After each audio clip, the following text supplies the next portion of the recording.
Good afternoon to those of you in London and across Europe. Good morning to those of you like our speakers who are both joining us today from Boston and the United States. It is a pleasure and an honor to welcome and introduce this roundtable on Bidenomics and the US economy. I'm Leslie Vinjamore, Director of the US and Americas program here, as well as our academy. I should say that it's an intentional choice. I frequently will give the chair role on conversations about the economy to an economist. And I think one of the lessons that we have all learned over the last 4 years, probably we've known it for quite a lot longer, is that the economists need to talk to the laymen and all of us in the room, because these issues have become so deadly front and center. So we don't have an economist moderating, but my God, do we have two brilliant economists speaking. And then we're very honored to have our chair, Jim O'Neill, coming in after our two speakers. You will be very well aware of our speakers. Nonetheless, I'm going to give them a very brief introduction.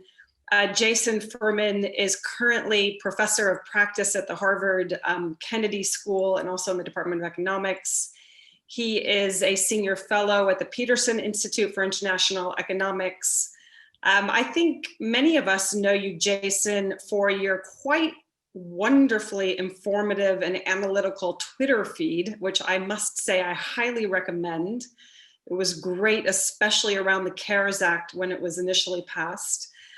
Jason has that insight in part because, of course, he was chair of the Council of Economic Advisors 2013 to 2017, obviously during President Obama's leadership.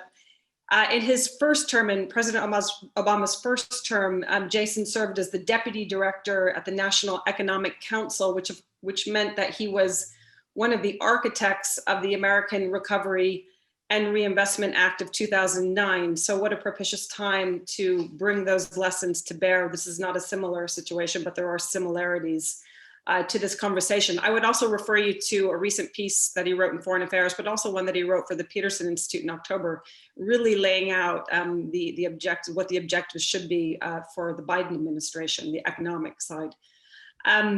We also have Megan Green, who is my colleague. She is the Dame Deanne Julius Senior Academy Fellow in International Economics. She is the inaugural holder of this very important position.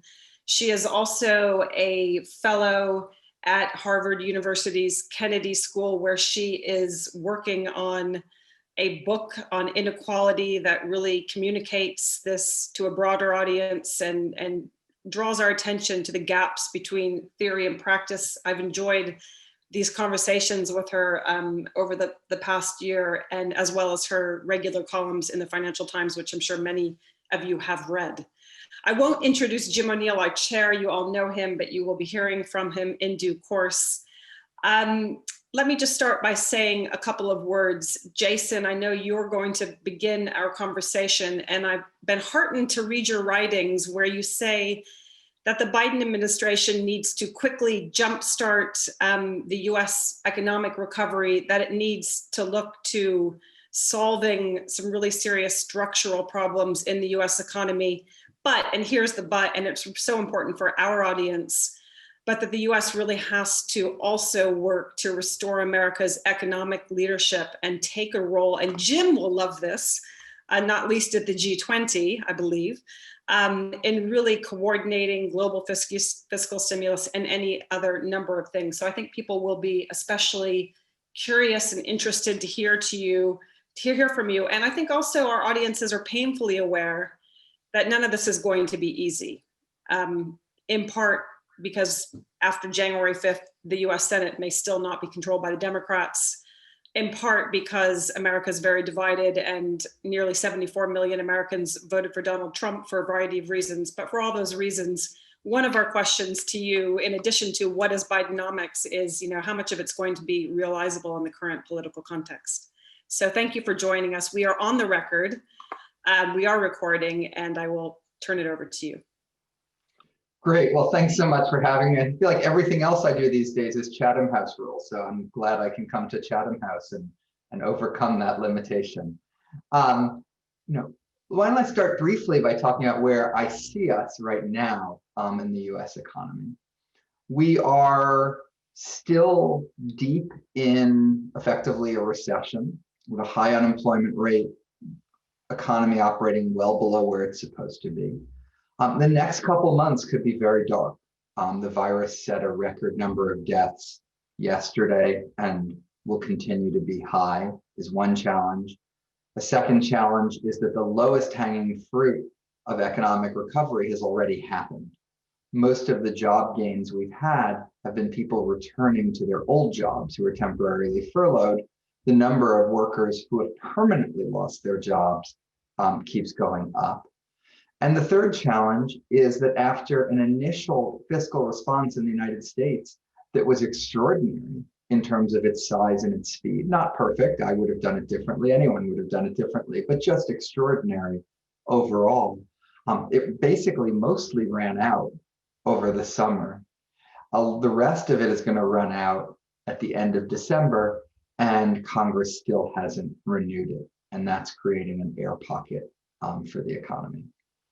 That's about the next few months. Over the next year, I think the economy is going to be different than the one that was in place in the United States when I walked in the door with President Obama and Vice President Biden in January 2009. Back then, the worst days of the economy were ahead of us. The economy will almost certainly improve over the course of 2021. The vaccine will hopefully bring an end to the virus.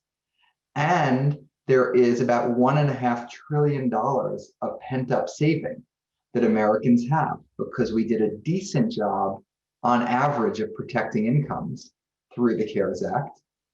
And households cut back on their spending this past year. So bank account balances in aggregate are healthier by about $1.5 trillion.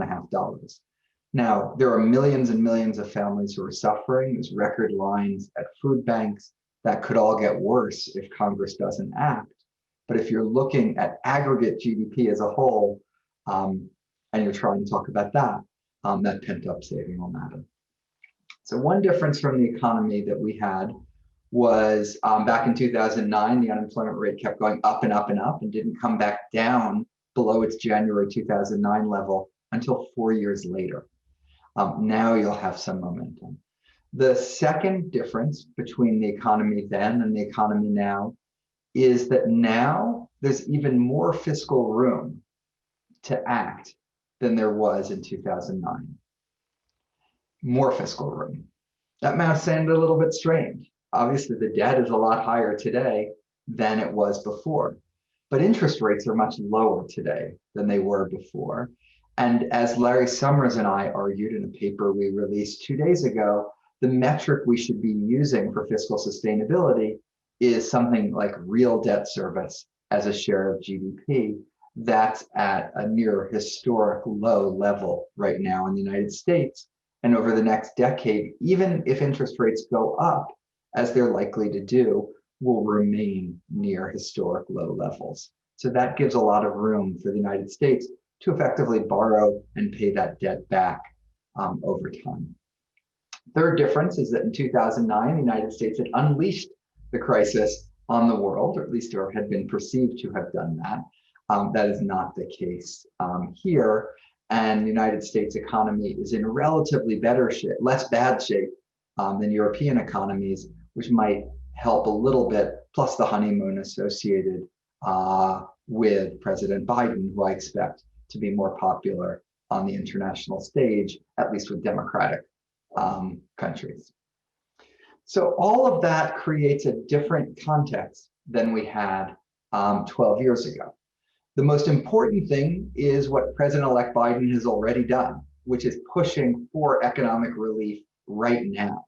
He's trying to get Congress to pass it next week. He would much rather see President Trump sign it and it be in effect the day he walks in the door than have another month and a half of suffering while something waits for his signature.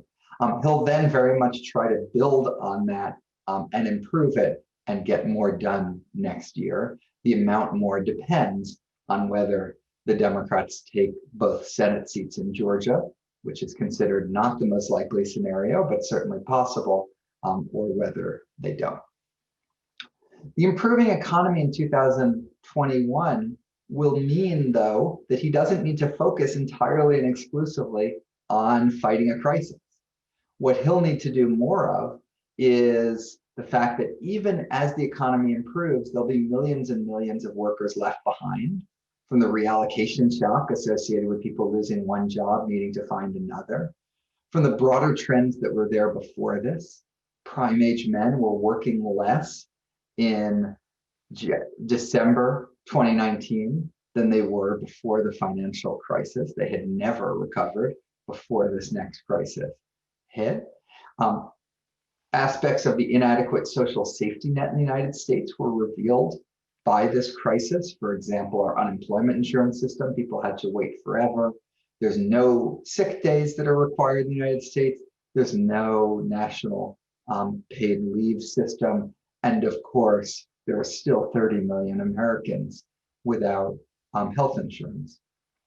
On top of all of that, this crisis is a reminder, not that we needed one, of the other types of risks and crises that are slower to develop, but in some sense even more certain, of which climate change is the chief one and is a major, major focus of President-elect Biden. He has an ambitious legislative agenda.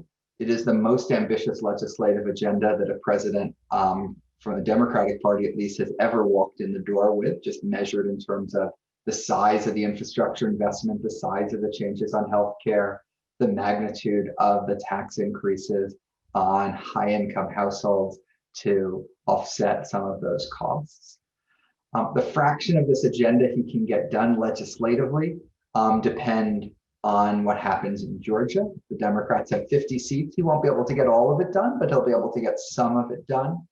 If they don't get 50 seats, we'll be left with a situation where governance will be a negotiation between President Biden and the majority leader of the Senate, McConnell. I've been in the room with them for almost all of their previous fiscal negotiations. I was his main staff person for many of those negotiations. And what you read is true. The two men have a good rapport. They approach things not from grandstanding and positioning, but from a pragmatic, transactional, what do you need? What do I need? Here's what my voters think. Here's what your voters think. I think that will be enough to prevent self-imposed crises like the debt limit and government shutdown that have plagued the United States in recent years. I think the two of them know how to avoid those and work together. Will that rapport be enough to overcome the deep structural impediments like Republican senators being worried about their primaries from the right in the next election to enable them to do something bigger like infrastructure, like green energy transformation, like tax reform? I think that's far more uncertain and something that we'll have to see. Finally, what can be done administratively? I also watched Vice President Biden implement the Recovery Act, which was the fiscal program in response to the 2009 crisis. He was incredibly on top of it, on top of the governors, on top of the cabinet heads, on top of the White House staff, constantly trying to make sure the money was going out, but also that the money was used effectively and transparently. He has an outstanding chief of staff, Ron Klain, who was his chief of staff then, who helped oversee a lot of that efforts. And he has 8 years of experience with the administrative levers of power. His economic team is also very, very experienced. Almost all of them have done multiple stints in government before and know how to pull the levers on things. I think climate change is one area where there are administrative tools to deal with it. His person named in the press as director of the National Economic Council, Brian Deese, will bring more focus on the economic side to climate change than we've seen before. Of course, John Kerry and other White House staff to be named will be playing a leading role on that topic. So I expect that's one area where there's a lot of room to move. Second area where there's a lot of room to move is trade. I'm not sure they're going to use that room though. We can come back and talk more about it, but they could if they wanted to. And then finally, there's a range of other things like making it easier to unionize, changing the way the federal government buys things, and the changing other labor rules and enforcement that I expect them to do. There is a limit to all of that in the form of the US courts, which have become increasingly skeptical of regulation over the last 4 years. But I'll conclude where I started by saying I do think the economy will be better at the end of 2021 than it is at the beginning of 2021. I also think the US economy will have big problems at the end of 2021. And so speeding the improvement in that year is really important, but setting the stage to deal with those problems over the longer term is really important.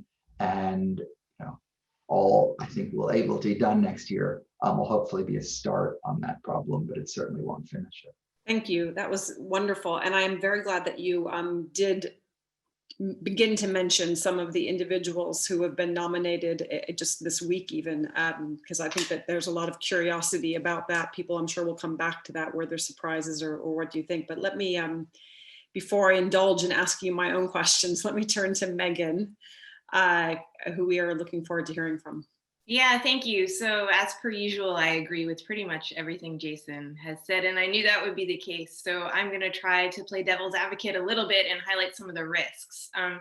First of all, I think Jason really nicely laid out the priorities for the new Biden administration. The first priority is to manage the virus and to fill in the immediate hole that we have. So as Jason rightly pointed out, most of the stimulus for individuals and small businesses ran out this summer, and the rest will be running out in December. So while things feel good because we have all these positive efficacy rates for vaccines being announced, the US is still in a pretty precarious position. And so I think filling in that hole, and I really do think of it as kind of catastrophe mitigation more than a fiscal stimulus still at this point, will be a top priority for Biden and his administration.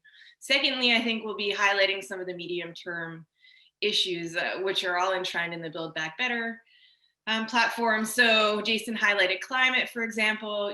During the campaign, Biden had suggested a huge spending plan. The biggest envelope was for healthcare, but the second biggest envelope was for climate change and infrastructure. And so I think that will be a priority as well, not just as a way to jumpstart the economy, but also as a way to upgrade the US labor force, because infrastructure projects are worker heavy.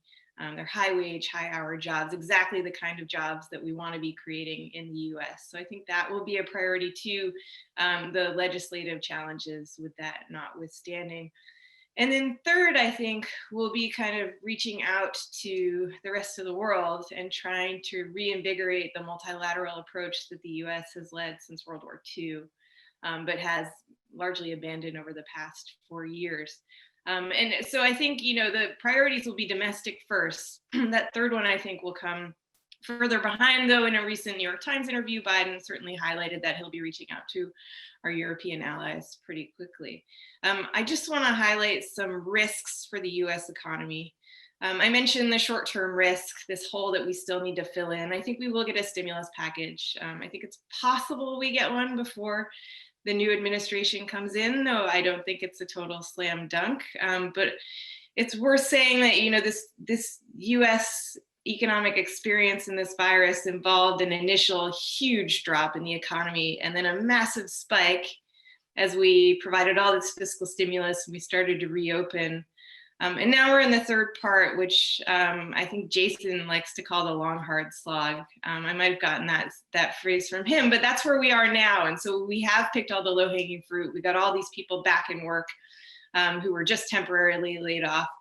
But long-term unemployment is rising. I think it's set to almost triple over the next couple of months. And so that's going to be a huge challenge. And so the stimulus package that we already passed at the beginning of this crisis, it was a smashing success, I think. And we've seen that in how the US economic indicators have held up. But for the most part, individuals and small businesses are working off their savings, and that's totally unsustainable. So I feel the US economy is largely running on fumes. That just can't last forever. So we do need to fill in the hole that we still have. So that's the first challenge. The second challenge is credit bubbles, which I'm not actually worried about at all in the short term. I know a lot of people are. I think Jason's right that we have tons of fiscal space.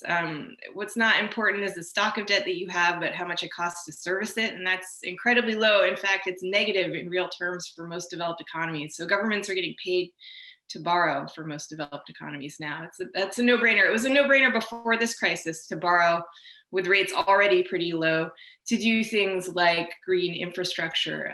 Now with rates even lower, and a desperation to kickstart the economy, it's an even bigger no-brainer. That being said, the IAF recently put out a report talking about the debt tsunami that we have. The US corporate sector has been on a massive debt issuing bonanza. Emerging markets have issued a ton of debt this year. And I think at some point, that will be a concern. Now, as long as profits are high in the corporate sector and rates are low, it won't be an issue. And I'm not actually worried about the rates side of that for the foreseeable, but the profit side, I would be worried about. And so if profits sink pretty significantly, even with rates pretty low, some companies in the US in particular could get into trouble. And I think in terms of emerging markets, there are a number of sovereign debt crises coming down the pike. Certainly, I question whether the IMF has all the right tools to deal with them, but I think that will be a challenge going forward.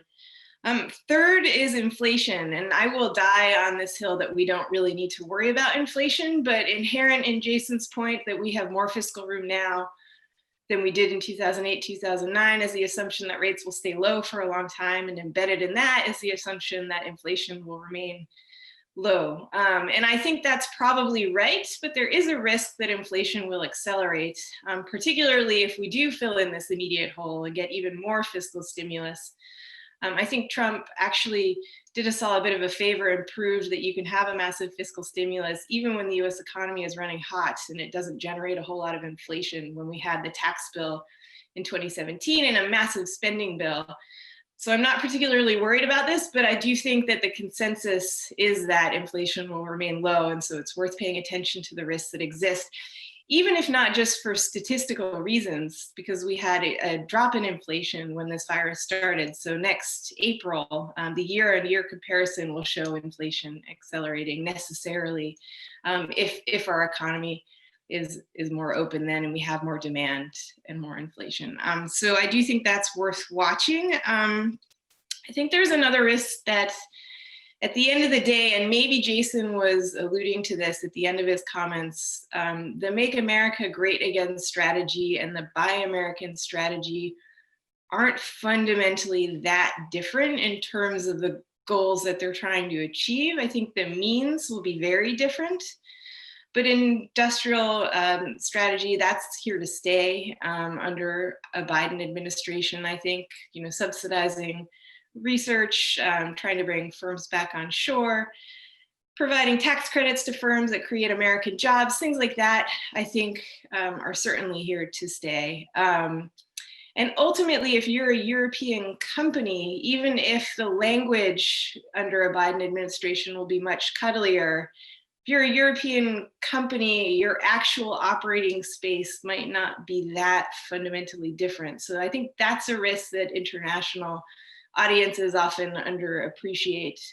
And then fifth, I think we have to ask who the global growth engine will be once the dust has settled. After the global financial crisis, it was China, unambiguously. China grew by about 10%. Now, China has certainly bounced out of this crisis faster than the rest of us for a number of reasons, and they're the only G20 country that's actually expected to grow this year. But we're not looking at 10% growth rates. And the Chinese economy is bigger, so maybe they don't need to grow as fast as they did in 2008 to pull the rest of us out of it. But I think if we're looking at 4 or 5% growth for China, that probably won't do it. So who else will it be? I think the rest of EM it's unlikely, even if we don't have a massive series of sovereign debt crises immediately. I don't think we can rely on the rest of EM to provide the global growth engine. So could it be Europe? Possibly, though Europe's been really hurt by this second lockdown that everyone's experiencing now, not the UK. I hear you guys are finally out to some degree, but That being said, the recovery fund is promising. I've always thought it was a much bigger deal politically than it was economically for this crisis. It will help much more in the next one, I think. A number of European countries have said they're not very interested in the loans portion of the recovery fund. They just like the grants, thank you very much. Italy's accepted in that, and Italy's a big country, so that matters, but it does decrease the size of the recovery fund pretty significantly. So will Europe be the world's growth engine? Probably not. And that kind of leaves the US. And I'm not sure the US is really up to the task, even if we fill in this immediate hole. I do think that a lot comes down to what you think the nature of the lack of demand is in the US. I believe in the secular stagnation theory, so I think that there are a bunch of reasons that have driven up savings globally.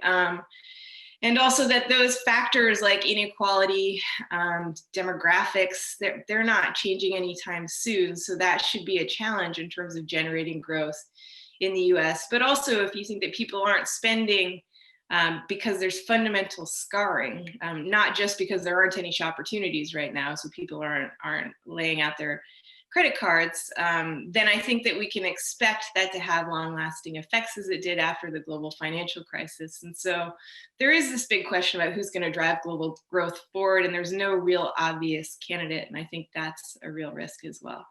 I'll leave my comments there. Thank you. Those were excellent. And the two together, I'm going to just warn you that we have 2 or I think 3 questions already, and they're all about debt and deficit. And they're a little bit about, the politics of that, but also about the global reality.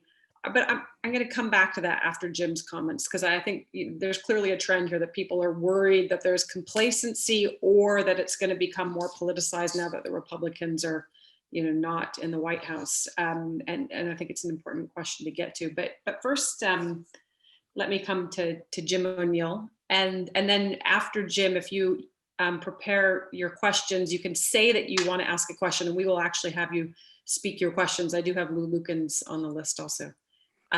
Jim, go ahead. Thank you, Leslie. It's a pleasure to be with everybody. It's great to see such a high attendance. Jason, it's a pleasure to watch and listen. And Megan, nice to be with you again. We were both involved in an event, I think less than a week ago, so we're pretty familiar with each other's thoughts on some aspects of this. So I have a brief reflection on what both of you said. And then I've got 2 questions, which I guess are more geared towards Jason, because as I just said, Megan and I kind of been chatting quite a lot about each other's views, but feel free, Megan, to pile in. I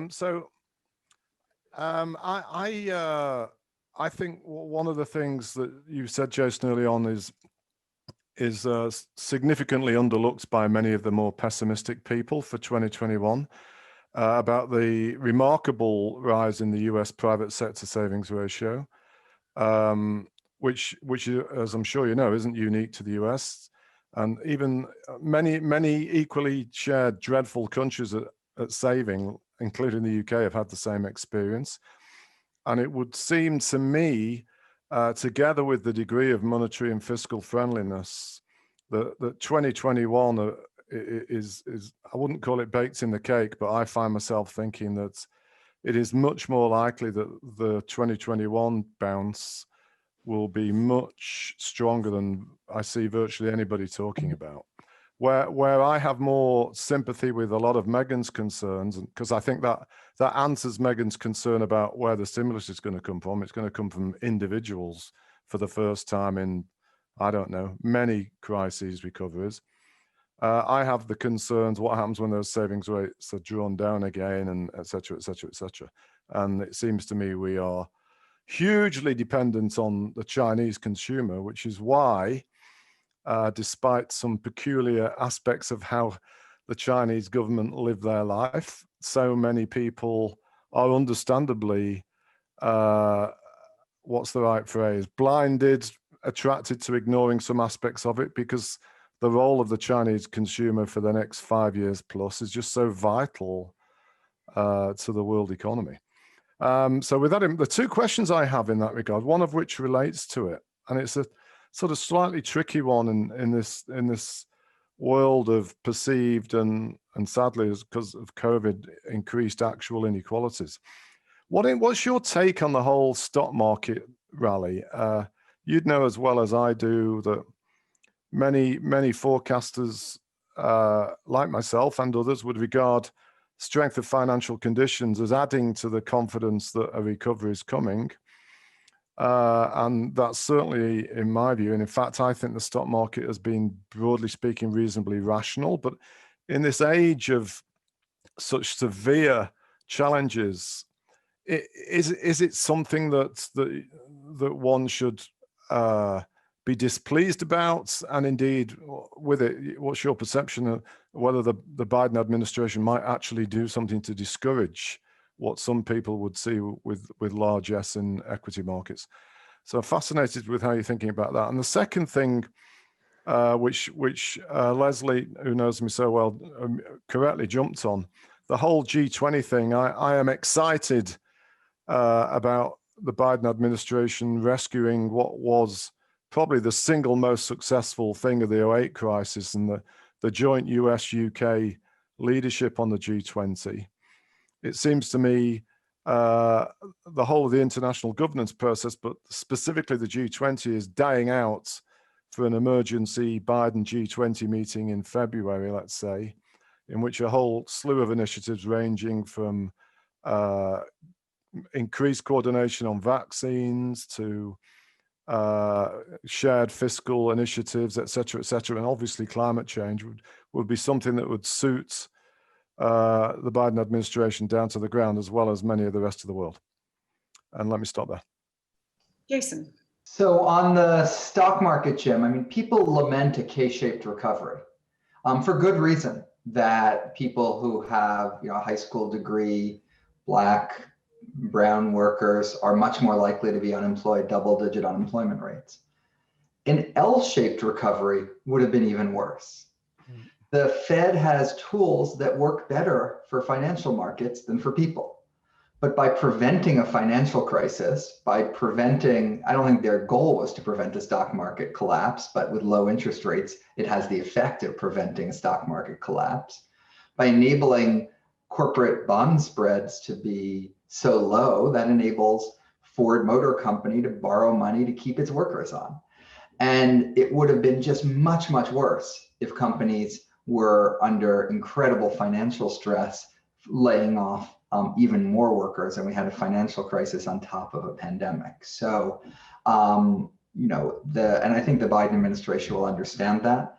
In terms of the stock market, the main tool two tools that can affect the stock market are, number one, the central bank's policy. That will be done independently, and that will be continuity with what we've seen. Right now, the market's not expecting liftoff. Thinks there probably won't be liftoff even 5 years from now. So I think there's a little bit of a risk that we end up getting, you and I are right in our optimism about all the pent up demand and the saving, and the economy recovers faster and liftoff happens sooner.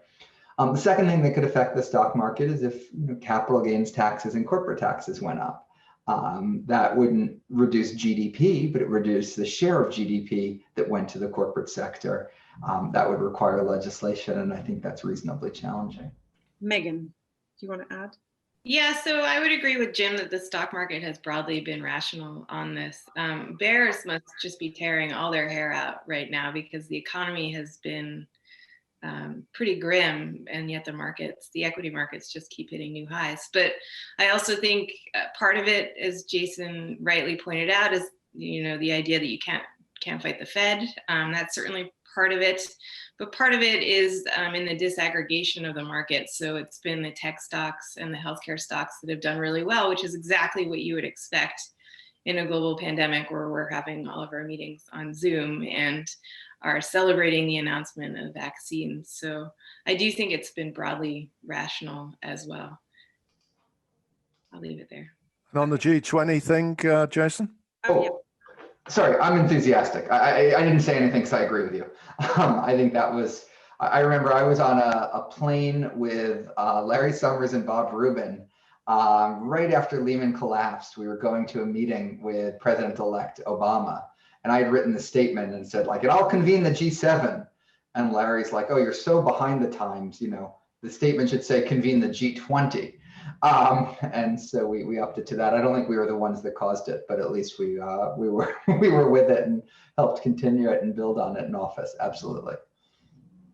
Jason, can I ask you one follow-up question on that before we come to the debt questions and then to Lou? Are you at all concerned that the new and existing multilateral frameworks will, you know, trample over each other's space? For example, you know, the proposal to have a summit of democracies. Do you see that as something that can be easily kept separate or pursued in a productive way alongside, you know, the reinvestment in the G20 and, you know, whatever other forms? Or do you have, are you agnostic about this, or do you have strong views? I'm mostly agnostic.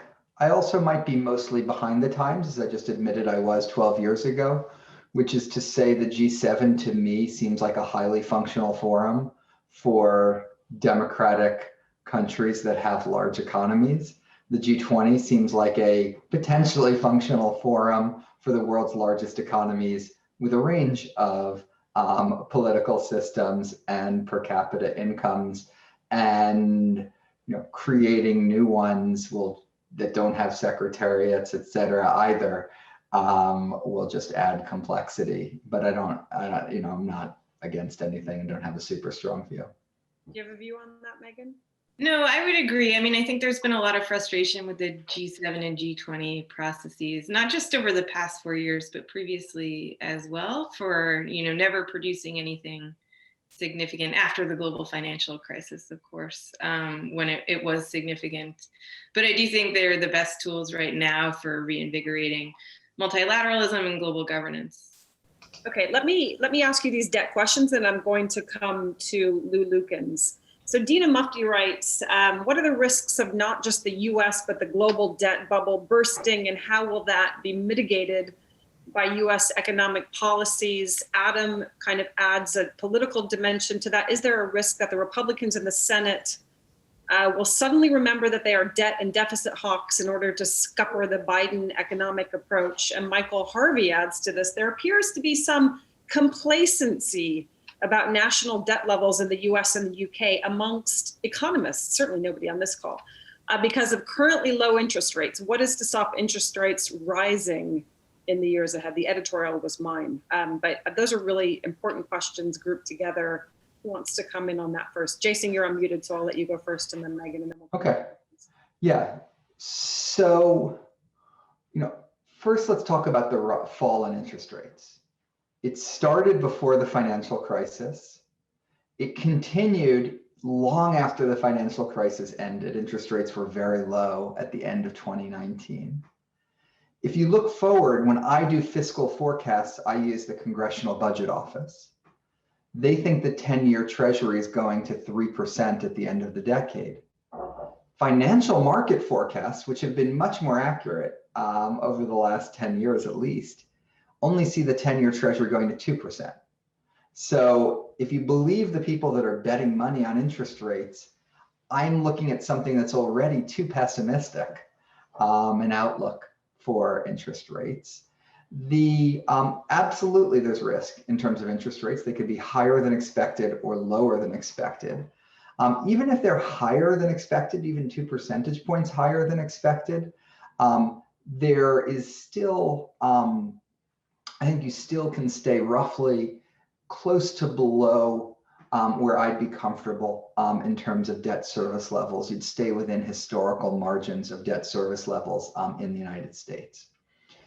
I think the way you think about fiscal, to pivot to the global question, and by the last thing I say on risk management is you can borrow more long-term if you're worried about rising interest rates.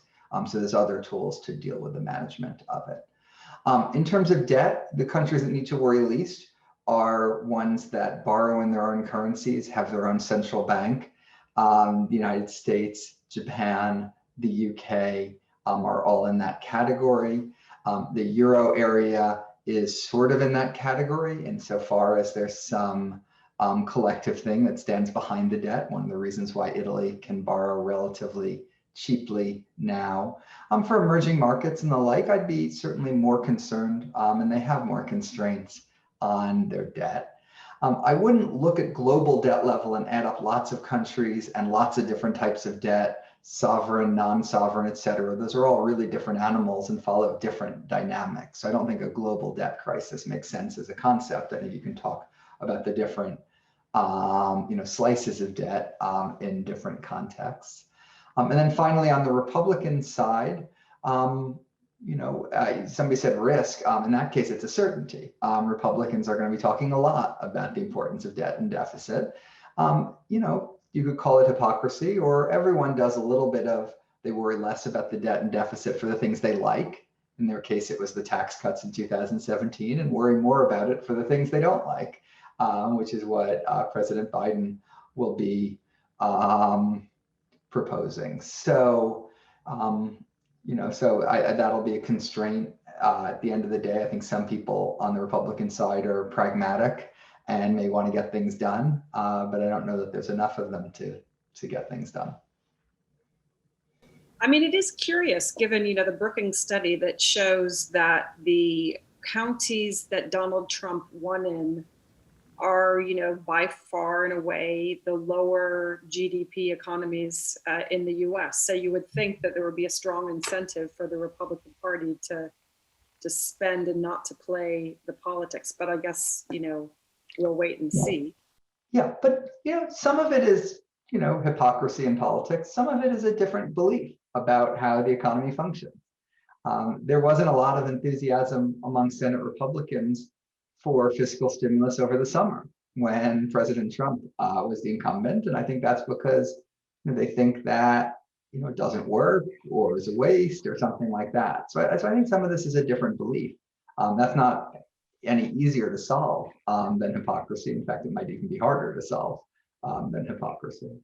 Yeah, so I would point out that we saw exactly the same thing when Obama won for his first term, right? So all of a sudden the Republicans rediscovered their fiscal hockery, and we're already seeing that now. In terms of whether we need to worry about the debt bubble and rates going up, I guess I would agree with what Jason said, that rates were already low before this all started, but actually rates have been low for centuries, or have been trending lower for centuries globally. Global yields have been on a constant downward trend for centuries. So this is just, I think we can expect that trend to continue. If you think about R*, so the long run neutral rate, and what might shift that up, because it has been drifting lower, you have to look at what's kept it so low, and things like demographics probably won't change. I mean, we could embrace a new massive immigration program. I don't think that's really on the cards though, so that's unlikely to change. Demand for safe assets, that probably won't change either. But if we did get a huge boost in productivity growth, then that could shift R* up a little bit and force the Fed and other central banks to start thinking about hiking rates. Are we going to get a huge boost in productivity growth? We already have off the back of this crisis, largely because the relatively unproductive hourly service workers lost their jobs, so they dropped out of the calculation. So we got a productivity boost, but not at all for the right reasons, and I wouldn't expect that to persist.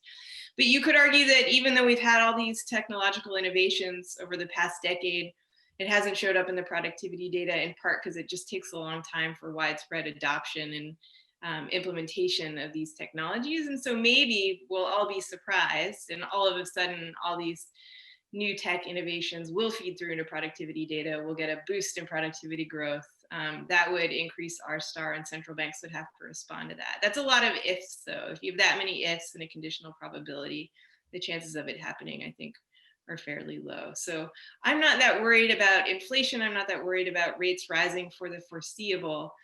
And therefore, I don't think that we have an imminent debt crisis, but I do think that at some point further down the line, we might have a problem. Okay, good. We have Lou Lukens, Tina Fordham, John Prideaux, and David Manning. So Lou, I'll come to you first. Thank you. Thank you to all the speakers, and thanks, Leslie. So I have, if I'm going to be what the British call cheeky and ask two questions here. One is are you hopeful, maybe to Jason or to Megan, that there's positive signs and signaling coming out of Washington about a possible stimulus package in the next couple of weeks? How much credibility do you put into those signals? And second, Jason, I was encouraged by your remarks describing the relationship between McConnell and Biden and sort of the pragmatism. But I still have this fear that McConnell will sort of revert to the role that he played under President Obama, which is basically do everything to block the agenda to ensure that it's a short presidency and that they can reelect a Republican 4 years from now. What shows you that it might be different this time? Thank you. I mean, in answer to your second question, my best guess is it's not different this time. As I said, I think my best guess is that the McConnell-Biden relationship is good enough to prevent train wrecks. The debt limit not being raised, a shutdown of the government. I don't know that it's good enough to overcome that incredible structural incentive not to do things, but we'll see. And on your first question, government spending for most of the government expires on December 11th. So Congress needs to pass a law by December 11th just to continue the normal business of government. The hope is to attach to that law some form of stimulus.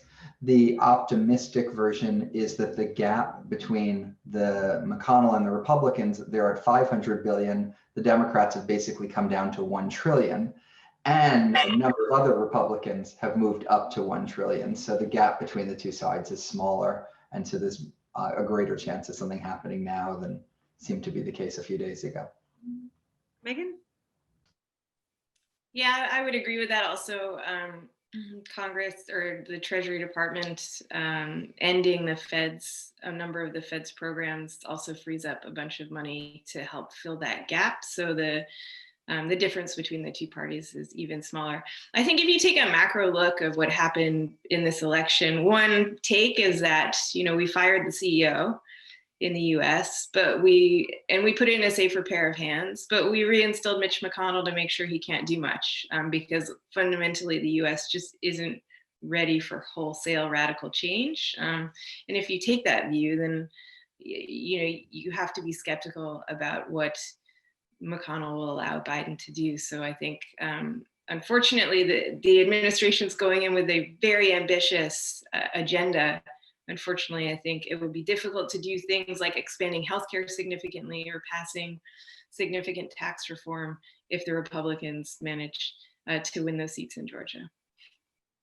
Okay, great. Tina, you're up next. And while you're unmuting, I'm just going to read out one of the questions that's been written in by Douglas Andrews. Does the incoming administration fully appreciate the geopolitical competitive threat which China represents to the US in economic terms, especially based on new technologies, 5G, green energy, et cetera, as well as consolidation with emerging markets through the Belt and Road?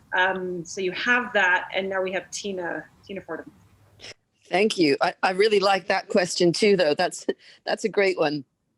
Like Lou, I will be cheeky and try to combine two questions to this wonderfully exciting conversation. The first one is if we can be as concrete as possible about what we think President-elect Biden can do via executive order if we kind of agree that the base case is the Senate stays Republican. And then my second question is whether Wall Street should be concerned about the notable absence of industry figures in the new economic cabinet, which is for obvious reasons, but questions about re-regulation, reversal of tax cuts, the usual carried interest subjects. We don't have a Bob Rubin type of figure in this lineup. Maggie, do you want to come first, just to mix and match? Sure. Does the incoming administration fully appreciate the geopolitical competitiveness of China? Absolutely, I think. There's no question about that. And I think China will be front and center in terms of trade policy for the new administration as well. As I said, the Make America Great Again and the Buy American programs, I don't think are strategically that different, and a lot of that is aimed at China. I would disagree that this economic team doesn't have any Wall Street figures. There are a few in there who have worked for BlackRock recently, for example. So I think that, sure, Janet Yellen hasn't recently been at a bank, but I think that there's plenty of market savviness in the new economic team. So should Wall Street be worried about re-regulation?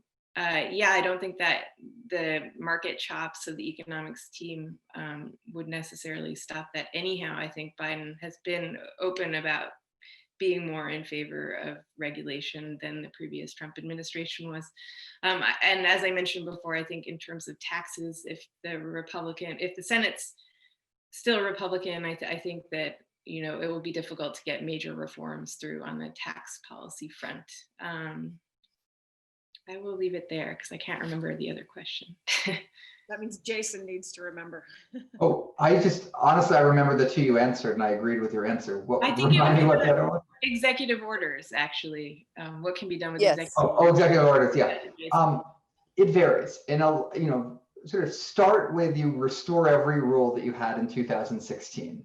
So you do that in for-profit education, in fiduciary rule for retirement savings, the Clean Power Plan, et cetera, overtime rules. So you can restore all of what you had in 2016. A lot of what you had in 2016 was under threat in the courts, was stayed, et cetera. The courts have gotten less friendly since then. And so you lose some of that. So I think a lot of regulation in some sense will almost be less than what we had in 2016. You then look through the areas. I think, as I said in my opening, trade, there's a lot of executive authority. Congress has given the president huge authority. Trump has used it in a huge way. I just don't know that this team is going to want to sort of poke the hornet's nest on trade, and if so, how. On climate and energy, for energy efficiency rules, for cars, for a lot of products, maybe for power plants. On emissions, there's scope administratively. There is scope in some of the other areas that I just mentioned. Immigration, I think, actually is the most economically consequential area where there's scope.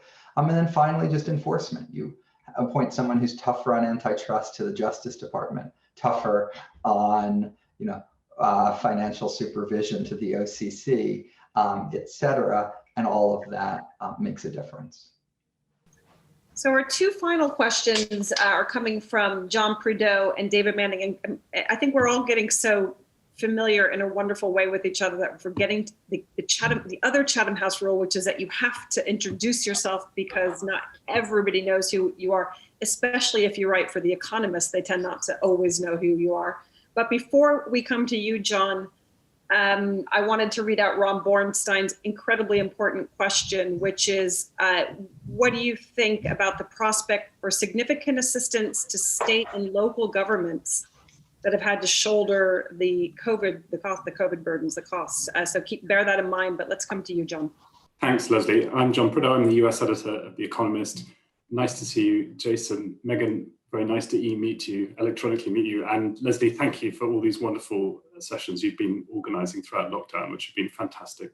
It's been great to meet various members of the Biden administration at Chatham House before they joined the team. You've done an expert job of talent spotting. I have a question to Jason and to Megan, really, which is what have you learned from the Trump economic experiment that's changed your thinking about American economic policy? I mean, Megan mentioned in passing there that the tax cuts at a time when the economy was running hot actually turned out to be pretty good. Some other people have made the argument that the tariffs did less damage than one might have expected in advance. The CARES Act is a giant and kind of interesting experiment in economic policy making. So what lessons do you draw from all of that, please? And before you answer that, that's a brilliant and really good question. We could spend a lot of time discussing. I actually hope we will. Our final question comes from Sir David Manning, the chair of our North America Advisory Council, as well as many other things. Thank you very much, Leslie, and many thanks to Megan and to Jason. My question is about inequality, and to ask you both, in 3 years' time, do you think we'll be looking back and saying that the Biden administration had an impact on inequality in America? I mean, Megan has spoken about how difficult tax reform is going to be, but do you think there will be an appreciable difference, and does it matter? If he is successful, will this have some significance for politics in the next election? Or actually, do you think it's not going to be politically particularly important either way? Tremendous questions. So, I mean, I'll start with the state and local government assistance. I think it will be in the package, but behind unemployment assistance and, you know, support for small businesses through a PPP type program. But I think it will be in there for sure. What lessons have we learned from Trump? So in addition to the idea that you could spend like mad when the economy's hot and still not generate inflation, which is a really important one, I think the other lesson is that we haven't really had an honest conversation about trade before, and haven't fully accepted that there are losers from trade and they need to be compensated. I would also argue that that's definitely true, but that quite a lot of the losers from trade are actually really losers from technological innovation. So I think globalization ends up being scapegoated a whole lot, sometimes inappropriately, but there's no doubt that globalization has created winners and losers. And so I do think we're having a more honest conversation about that now. I know initially when Trump first announced tariffs, we liberal elite economists were absolutely horrified and talked about, you know, rigidities being introduced into the economy, and that's right, but eventually took a step back and said, actually, obviously this has salience, there's something here. So I think that's a lesson too.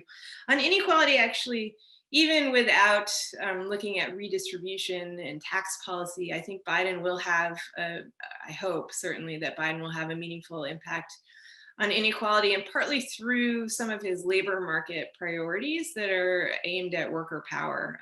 So things like encouraging unionization, penalizing companies that misclassify workers as contractors rather than bringing them on full time so that they can avoid paying benefits and providing contracts, things like that. And there's a lot of that in Biden's labor market policy, or there was during the campaign, that I think will be implemented, whatever happens with Georgia and the Senate. And I think that that could help also, if there is an infrastructure package, as I mentioned before, I think that will go a long way towards creating the kinds of jobs that we want to create. In the US for the past decade, we've largely created low wage, low hour jobs, so that, you know, people are barely able to make ends meet. What we want to create are high wage, high hour jobs, and a huge infrastructure program would certainly help to do that. So I think that will make a difference economically. If we could reduce inequality, that would help address the savings glut. So that could be an avenue out of secular stagnation, which I do believe we're stuck in.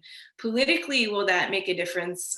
That's a more difficult question in some ways. If you looked at the Pew Research poll right before the last election, economic inequality came 10th on the list of issues that were salient in terms of voters figuring out who to vote for, which surprised me. That's pretty low down. The economy came in first, and so it's hard to say how much people were considering inequality when they said that the economy was important for them, but economic inequality barely made the top 10 list. So the impact economically might be bigger than the impact politically. John, just one thing before answering your question. When we write in our newspapers, magazines, we always make everything sound bigger than I think it actually will be. The economic models were telling us the tariffs would subtract, 0.2% from the growth rate. I was out there saying I thought they'd subtract 0.2% from the growth rate. In a $20 trillion economy, that is $40 billion. I think doing $40 billion of damage is phenomenally stupid if you're not getting anything out of it. But I also think it's not going to be overly dramatic, and we shouldn't have expected it to be overly dramatic. So I don't feel like I learned anything from the tariffs. I did learn the importance of fiscal and monetary expansion, even in an economy at full employment. It doesn't justify the form that it took. We could have used $1.5 trillion much, much better to foster long-term growth and to help distribution. But I don't think the US economy could have grown in 2018 and 19 without a macroeconomic policy stance that looked a lot like it was responding to a recession in terms of fiscal stimulus and monetary stimulus. That should have a profound effect about the way we think about fiscal policy going forward.